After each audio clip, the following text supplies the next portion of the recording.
يعني انا بس عايز اعرف، هو الزمالك من غير ضربات الجزاء هيكسب ازاي؟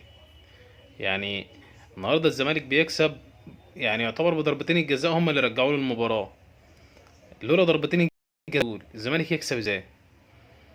يعني في حاجة غريبة جدا ان الزمالك هو اكتر فريق.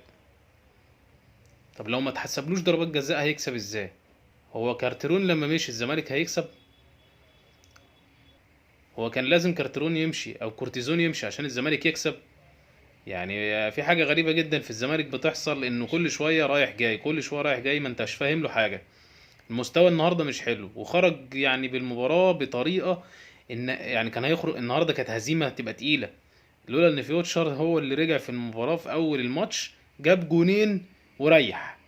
فيوتشر النهاردة ريح بعد ما جاب الجونين، ويعني زي ما يكون ايه رحمة بالزمالك. هو اللي رحم الزمالك بايده، وهو اللي خلى الزمالك دخل الماتش. يعني يعتبر النهارده الزمالك ما قدمش مباراة حلوة، ما قدمش حاجة، ما عملش كورة، ما شفناهوش يعني في خطورة على المباراة ولا حاجة. او على المرمى هنا ولا حاجة. يعني شوط اول شوط تاني تحس ان هو يعني ما فيش حاجة تستاهل ان الزمالك يكسب. بس في حاجة غريبة، ان هو الحظ كان النهارده معاه، وزي ما يكون القدر عشان يرحم جماهير الزمالك لا يحصل لهم حاجة، قال لك لا يكسبوا بقى كفاية كده. وبرضه بيكسب، بيقلد الاهلي في الدقيقة 94. يعني الدقيقة 94 دي بتاعت الأهلي معروفة، يعني معروفة مش محتاجة. فحب يقلده، فقال لك لا أنا أكسب زي الأهلي عشان يعني العملية تبقى حلوة شوية إيه، ويكسب في الدقيقة 94.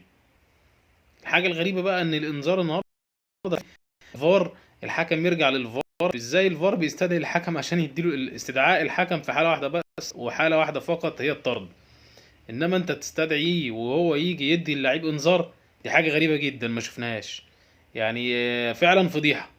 فضيحة النهاردة ان نادي الزمالك يبقى بيلعب بعبد الشافي وكورة تستحق الطرد على كريم ندفد، وبعد كده تلاقي الحكم بيستدعيه الفار ويرجع يديله انذار مش طرد. يعني دي حاجة غريبة جدا، مش عارفين ازاي. عموما يلا اهو بكل روح رياضية يا عم، مبروك مبروك يا عم. مبروك يا عم، بس برضو الاهلي ان شاء الله هياخد الدوري.